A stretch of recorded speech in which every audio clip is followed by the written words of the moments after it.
He was just stopping for gas, tired, quiet, dressed in a simple hoodie. But to the officers who pulled up, he wasn't a man. He was a suspect. Within minutes, his dignity was stripped on the cold pavement, his words ignored, his ID tossed aside. They thought they were teaching him a lesson. What they didn't know was that the man they humiliated would be the one deciding their fate the very next day. Because sometimes, justice doesn't wait years. It walks into the courtroom wearing a robe. It was a late Friday evening, the kind that carries quiet relief after a long week. Michael Turner, a respected lawyer with years of experience, had just left his office downtown. He wasn't wearing a suit tonight, just jeans, a hoodie, and the kind of tired smile that comes after a day spent fighting for others in court. The courthouse lights faded in his rearview mirror as he pulled into a small gas station on the edge of town. To anyone passing by, he looked like any other man stopping for fuel. He tapped his card, filled his tank, and scrolled through a few missed calls from his wife. The air was cool, the streets calm, and for a moment, life felt simple. But simplicity was a privilege Michael rarely experienced. As a black man in a mostly white neighborhood, he'd learned to live with the invisible weight of other people's assumptions, the suspicious glances, the unnecessary questions, the quiet tension that followed him in certain spaces. Still, he never let it define him. Not anymore. That night, though, something felt off. A police cruiser rolled into the station, its headlights cutting through the quiet. Michael barely noticed. He'd done nothing wrong. But the moment the officers stepped out, he felt that familiar chill. One glance, one whisper between them, and he knew the routine. They didn't see attorney Michael Turner, the man who'd spent years upholding the law. They saw only the color of his skin, the hoodie, the setting, and they drew their conclusions before he even spoke. Michael's hand trembled slightly as he reached for his wallet, not out of guilt, but out of exhaustion. He'd seen this play out too many times, for others, never imagining it would be him next. As the officers approached, their voices sharp, the night shifted. The calm was gone. The ordinary moment at a gas pump was about to unravel into something that would test not only his faith in justice, but justice itself. Michael Turner had handled hundreds of cases involving police misconduct. He'd listened to victims cry, tremble, and relive their pain. But that night, standing under the fluorescent buzz of a gas station light, he understood their stories in a way he never wanted to. One of the officers barked, "Hands where I can see them!" His voice sliced through the silence, echoing off the concrete. Michael froze. His wallet was still halfway out of his pocket. "I'm just getting gas," he tried to say, his tone calm but trembling at the edges. The officer's hand hovered near his holster. The other circled behind him, flashlight beam tracing every inch of his body like he was prey. They didn't ask for his ID. They didn't explain why they were there. The assumption was enough: a black man, alone at night, in a good neighborhood. That was all the justification they needed.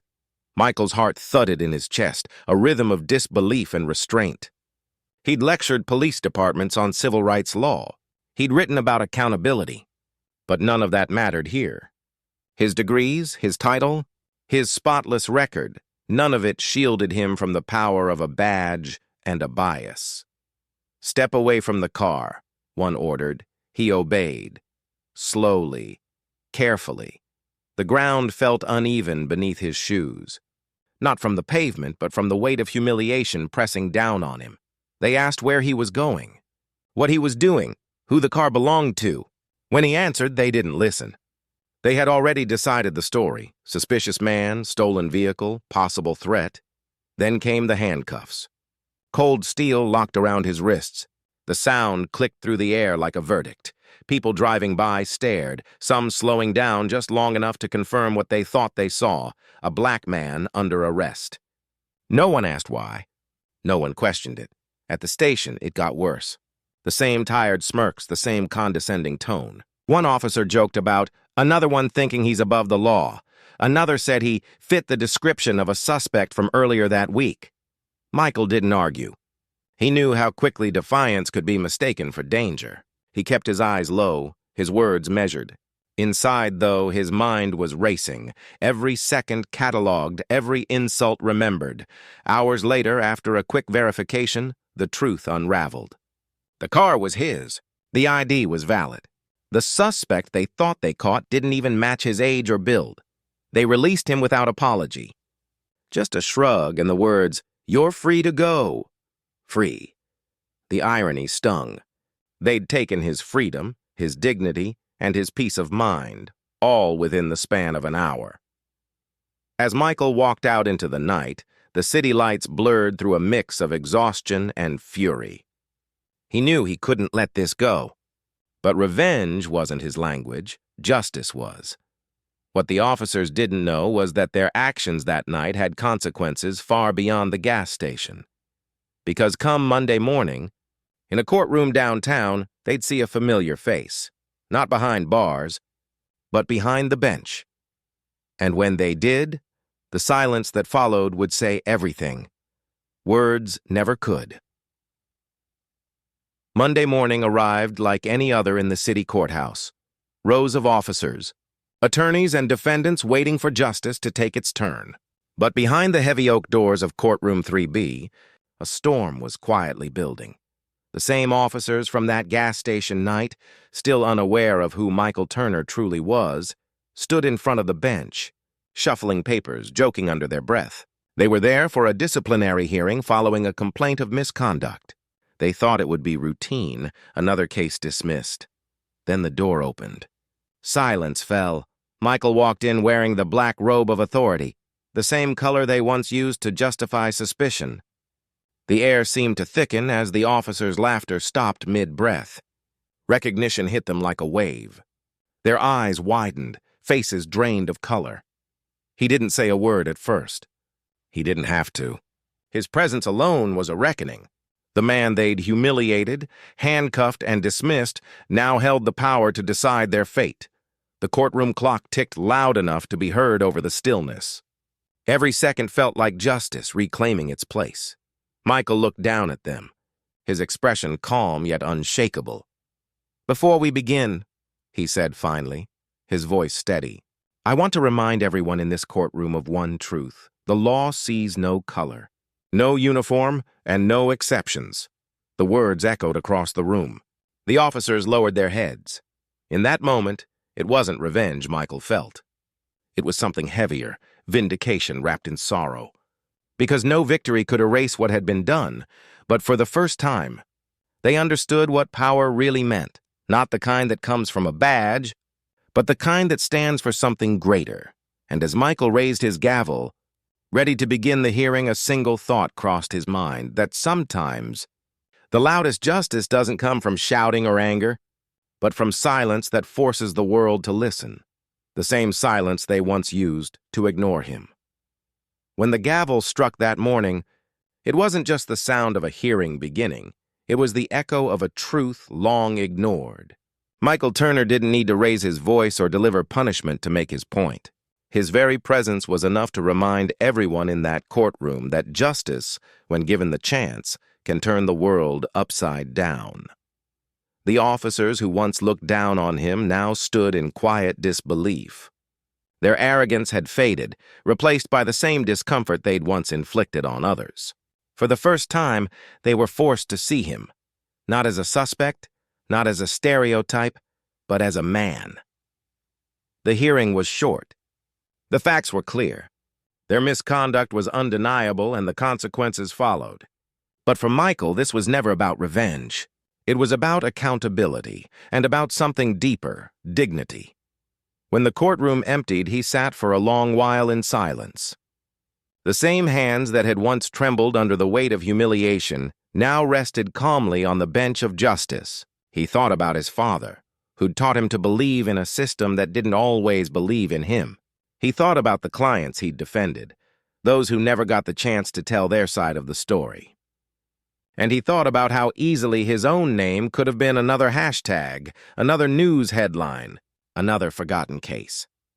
That night when he drove home, the gas station lights still flickered on the same corner where it all began.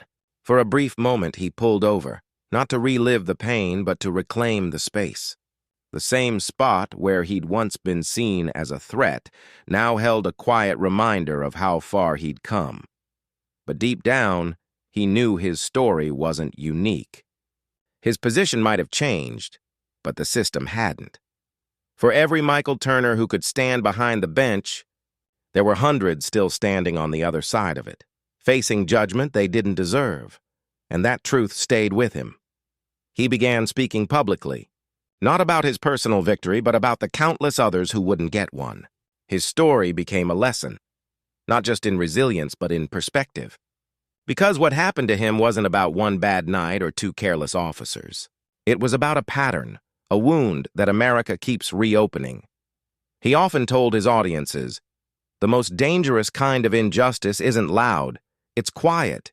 It hides behind procedure, behind excuses, behind fear.